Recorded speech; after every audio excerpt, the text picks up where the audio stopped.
Assalamu alaikum. Welcome to Study in Academy channel.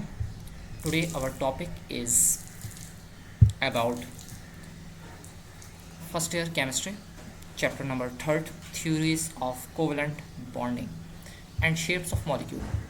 First year level की chemistry synth और कराची में पढ़ाई जाने वाली केमिस्ट्री की न्यू बुक जो हमारी 2023 में लॉन्च हुई है, तो उस का ये चैप्टर नंबर 3 है। तो स्टार्ट लेते हैं। केमिकल बॉन्डिंग को सबसे पहले एक्सप्लेन किया गया है, उसकी फिर कुछ थ्योरीज़ हैं उससे रिलेटेड कि कोवलेंट बॉन्ड जो होता है नॉर्मल, उसकी कुछ थ्योरीज़ हैं।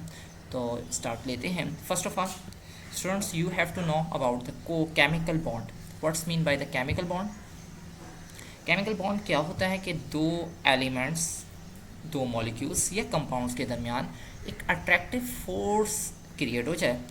सो डिफाइन इसी तरीके से करेंगे, the attractive force that holds atom together in a molecule और कंपाउंड। ठीक है, दो एटम्स आपस में ऐसे कंबाइन हो जाएं फोर्स की वजह से, जो फोर्स उन्हें मॉलिक्यूल की शेप दे दे उन दो एटम्स को, या वो फोर्स उन्हें कंपाउंड की शेप दे दे, या मॉलिक्यूल्स कंबाइन हो जाएं और कंपाउंड की शेप आ जाए। जिस अंदाज से भी हम बात कर लें कि फोर्स की वजह से कोई कम्बिनेशन हो जाए, कोई होल्डिंग ऑफ एटम्स का जो फेनोमेना है वो अकर हो जाए, that is known as chemical bond. उसको ही हम केमिकल बॉन्ड कहते हैं। नॉर्मल वर्ड्स पर अगर गौर करें तो बाउंड मीन्स, बाउंड से निकला है बाउंड होना, कि बन जाना किसी के साथ। ठीक है, तो एक एलिमेंट दूसरे एलिमेंट के साथ जब एक रिलेशन के साथ किसी फोर्स की वजह से बन जाता है, बॉन्ड हो जाता है, then that is known as chemical bond. So why the chemicals, or it's mean that why the elements form chemical bond? ऐसा क्यों होता है कि chemical bond ही बनाते हैं एलिमेंट्स? तो chemical bond is formed between two atoms, दो atoms के दरमियान ही बनता है, to acquiring electronic configuration, उनकी इलेक्ट्रॉनिक कॉन्फ़िगरेशन को देखते हुए, of the noble gases, तमाम तर जो है ऑफ नोबल गैसेज, यानी अगर वो नोबल गैसेज के लेवल पर आती हैं, स्टेबिलिटी हासिल करती हैं, तो उसके लिए atom of almost all elements have incomplete outer shells and tends to complete their outer shell by chemical combination with other atoms. Atom के साथ स्पेशल बात ये होती है, एक स्पेशल पॉइंट ये होता है कि उनके लास्ट शेल जो होता है वो इनकम्प्लीट होता है, जिसकी वजह से उन एटम्स के अंदर, उन एलिमेंट्स के अंदर हम कहते हैं कि अनस्टेबिलिटी होती है। ठीक है, उनका लास्ट शेल कंप्लीट ना होने की वजह से। तो वो चाहते हैं कि उनका लास्ट शेल कंप्लीट हो जाए, और कंप्लीट करने के लिए वो किसी कंपाउंड से, किसी दूसरे एलिमेंट से रिएक्ट कर जाते हैं, एक फोर्स उस पर अप्लाई करते हैं, या उस दूसरे एलिमेंट की तरफ से उस पर फोर्स अप्लाई होती है। It can be done either by sharing और ट्रांसफर ऑफ इलेक्ट्रॉन। ये कंप्लीशन ऑफ लास्ट शेल, जो लास्ट शेल इनकम्प्लीट होता है जिसकी वजह से एलिमेंट में अनस्टेबिलिटी होती है, तो वो स्टेबिलिटी लाने के लिए इलेक्ट्रॉन्स का ट्रांसफ़र का प्रोसेस होता है। या तो किसी एटम से दूसरे एटम में इलेक्ट्रॉन जाएगा, या पहले वाले एटम जिसमें जो है अनस्टेबिलिटी है वो किसी को डोनेट करेगा, दैन उसका जो उसकी स्टेबिलिटी लेवल है वो उसको गेन हो जाएगा। Atoms of noble gases are extremely stable. Noble gases का ज़्यादातर मामला ये होता है कि उनका लास्ट शेल कंप्लीट होता है, तो वो स्टेबल होती हैं। ठीक है, जो 8 ग्रुप के हमारे पास एलिमेंट्स हैं पीरियोडिक टेबल में, due to completion of the doublet and octet. सही। अब फर्स्ट शेल की अगर बात करें तो वहाँ पर 2 इलेक्ट्रॉन की रिक्वायरमेंट होती है, और उससे ही वो फर्स्ट शेल कंप्लीट हो जाता है, तो इसलिए उसे डुबलेट कहते हैं। और ऑक्टेट, बाकी तमाम शेलों का मामला ऑक्टेट के हवाले से होता है कि उन्हें अपने लास्ट शेल में 8 इलेक्ट्रॉन्स की कंप्लीशन करनी होती है, कंप्लीट करने होते हैं। डेट्स वाई उसे ऑक्टेट कंप्लीट करना होता है। Therefore they do not form any types of the chemical bond, इसलिए उन्हें किसी किस्म का केमिकल बॉन्ड वो नहीं बनाते। And exist mono atomic state, और वो हमेशा मोनो एटॉमिक स्टेट में रहते हैं, एक जैसे ही एटॉमिक स्टेट में वो पाए जाते हैं। सो now we have to study about the theories of the chemical bond, covalent bond especially. So chemical bond हमारे पास मुख्तलिफ तरह का होता है, आयनिक बॉन्ड, कोवेलेंट बॉन्ड और कोऑर्डिनेट कोवेलेंट बॉन्ड। अब इसमें से कोवेलेंट बॉन्ड को यहाँ डिस्कस किया जा रहा है, उसी की थ्योरीज हैं आपकी बुक के चैप्टर 3 में, क्योंकि चैप्टर भी हमारे पास थ्योरीज ऑफ कोवेलेंट बॉन्ड से रिलेटेड है। तो फर्स्ट ऑफ ऑल जो पहली थ्योरी आ रही है नेचर के हवाले से हम देख लें। अच्छा, ये थ्योरीज किस वजह से दी हुई हैं? The nature of the bonding force, shape of molecules, molecule के शेप को देखते हुए, बॉन्डिंग एनर्जी, बाउंड एनर्जी को देखते हुए, बॉन्ड लेंथ को देखते हुए, बॉन्ड के दरमियान जो लेंथ होती है उनका क्या डिस्टेंस है तमाम एलिमेंट्स के दरमियान या एटम्स के दरमियान, बॉन्ड स्ट्रेंथ, उनकी जो है स्ट्रेंथ को देखते हुए क्वांटिटी के मीनिंग्स में लेंगे हम, और मैग्नेटिक प्रॉपर्टीज़, और उसकी जो है मैग्नेटिक प्रॉपर्टीज़ यानी उसमें मैग्नेटिक फील्ड या इलेक्ट्रोस्टैटिक फील्ड फोर्सेज जो लग रही हैं उनकी प्रॉपर्टीज़ को देखते हुए कोवेलेंट बॉन्ड की थ्योरीज बनाई गई हैं। Covalent molecules can be described the followings two modern theories. First of all valence bond theory, VBT से के नाम से जानी जाती है। उसके बाद मॉलिक्यूलर ऑर्बिटल थ्योरी। सही है, सेकंड नंबर पर हमारे पास आ जाएगी मॉलिक्यूलर ऑर्बिटल थ्योरी। तो सबसे पहले VBT को देख रहे हैं।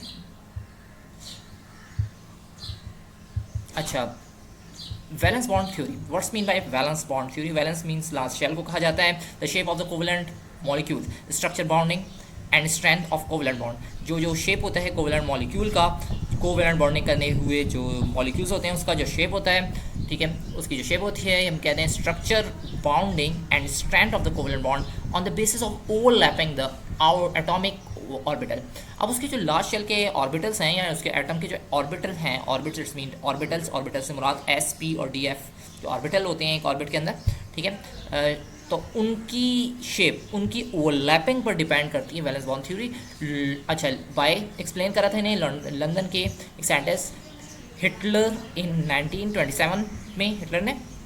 This explanation is known as valence bond theory, से वीबीटी के नाम से जाना जाता है, वैलेंस बॉन्ड थ्योरी के नाम से जाना जाता है। So there are few molecule postulates of VBT. The covalent bond is form due to the overlapping of two half filled atomic orbitals. Covalent bond जब बनेगा जब ओवरलैपिंग होगी, एक ऑर्बिटल दूसरे ऑर्बिटल के ऊपर ओवरलैप होगा, ठीक है, तो of two half filled atomic orbital. किन ऑर्बिटल्स की ओवरलैपिंग होगी? हाफ फिल्ड, जिसके इलेक्ट्रॉन की क्वांटिटी उसमें हाफ हो, वो आधे फिल हो आधे फिल ना हो, ठीक है।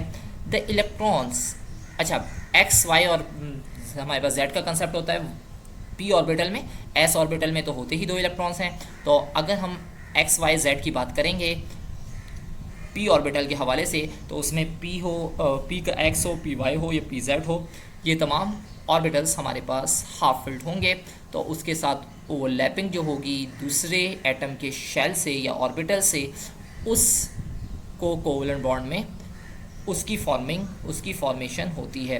तो कोवेलेंट बॉन्ड बनता ही जब है जब ओवरलैपिंग होती है हाफ फिल्ड ऑर्बिटल्स की, ठीक है। Electrons present in both overlaps, जहाँ भी ओवरलैपिंग होती है ऑर्बिटल्स की वहाँ पर इलेक्ट्रॉन मौजूद होते हैं, शुड हैव अपोजिट स्पिन्स, और वो अपोजिट डायरेक्शन में स्पिन करते हैं। फॉर एग्जांपल एक क्लॉकवाइज में स्पिन कर रहा है तो एक एंटी क्लॉक में स्पिन करेगा, सही है। स्पिनिंग का प्रोसेस होता है, इलेक्ट्रॉन की मूवमेंट का प्रोसेस होता है। The strand of a bond is determined by the extent of overlap.